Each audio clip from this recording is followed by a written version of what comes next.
Ambasadori i Bashkimit Evropian në Shqipëri, Silvio Gonzato, vlerësoi në konferencën kombëtare për cilësinë e drejtësisë rëndësinë e një sistemi gjyqësor efikas dhe funksional për integrimin e vendit në Bashkimin Evropian. Dhe vitin e ri po e filloi përsëri me një aktivitet për drejtësinë. Nuk besoj që është rastësi, pasi tregon se sa shumë drejtësia dhe sidomos edhe dhënia efikase e drejtësisë është në thelb të procesit të antarësimit të Shqipërisë në BE dhe përrjedhoi një prioritet kyç i qartë i mandatit tim.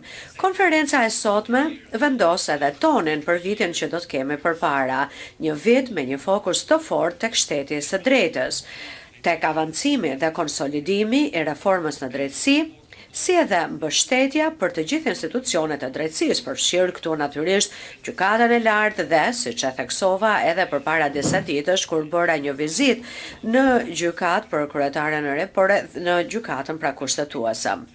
Ai shtoi se sfidat me të cilat përballen gjyqtarët për shkak të volumit të madh të çështjeve kërkojnë veprime vendimtare dhe rritje të resurseve njerëzore. Ai nënvizoi nevojën për më shumë gjyqtar dhe prokuror të mbështetur nga këshilltar ligjor, si dhe nisjen e emërimeve të nevojshme për të lehtësuar barrën e punës së sistemit gjyqësor. E di që nuk është e lehtë që të punosh nën trysni, nën presion, me një stok të madh dhe gjithnjë në rritje çështjesh, ndërkohë që duhet të merren masat pra për të siguruar një cilësi e lartë e drejtësisë. Megjithatë, ashtu siç e kam thënë edhe më parë, është gjithashtu e qartë edhe që këto sfida tashmë kërkojnë veprime vendimtare nga të dyja këshillat. Para së gjithash, përmes rritjes së nivelit të personelit në të gjitha gjykatat. E thënë thjesht, na duhen më shumë gjyqtar, na duhen më shumë prokuror të mbështetur nga një numër i mjaftueshëm këshilltarësh ligjor dhe asistentësh ligjor. Si hap fillestar, të gjitha vendet e lira duhet të plotësohen. Kjo do të thotë që këshillat duhet të vijojnë shumë shpejt me vlerësimet dhe emërimet e nevojshme. Dhe nuk ka kohë për të humbur, kjo është shumë e qartë. Nëse është e nevojshme dhe duke u bazuar tek një vlerësim i besueshëm i ngarkesës së punës, numrat duhet të rriten për të mbështetur më shumë gjyqtarët në punën e tyre të përditshme.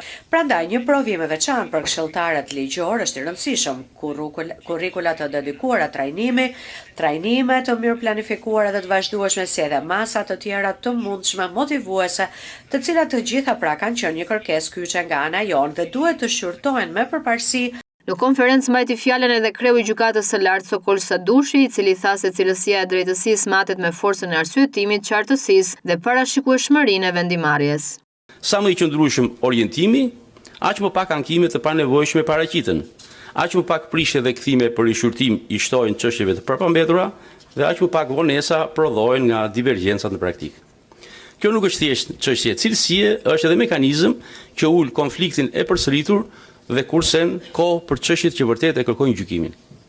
Le ta them edhe më prerë, një vendim i pakuptueshëm është një konflikt i shtyrë për nesër.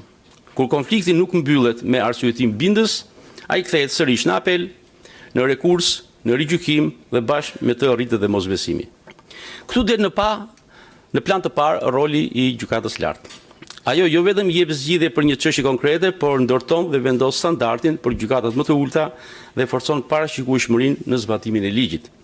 Ky rol nuk realizohet vetëm me vendimarrje, realizohet edhe me transparencë, me akses efektiv dhe komunikim të vazhdueshëm me sistemin dhe publikun. Kreu i Këshillit të Lartë Gjyqësor Ilir Rusi tha se do të ketë grup pune për shtimin e magjistratëve. Ne së fundi, ky është lajm, kemi ngritur një grup pune për të bërë studim për rritjen e numrit të magjistratëve. Të përgjithshëm. 417 është numri i magjistratëve tani, kemi rritur 9 magjistratë në gjykatën e apelit administrativ për shkak të volumit. Tani do të shikohen nevojat për të rritur magjistratët për te numri 417. Se në apel, se në gjykatë lartë të ta vlerësoj grupi punës. Rusi shtoi se nëse një çështje nuk zgjidhet në kohë, krijohen probleme.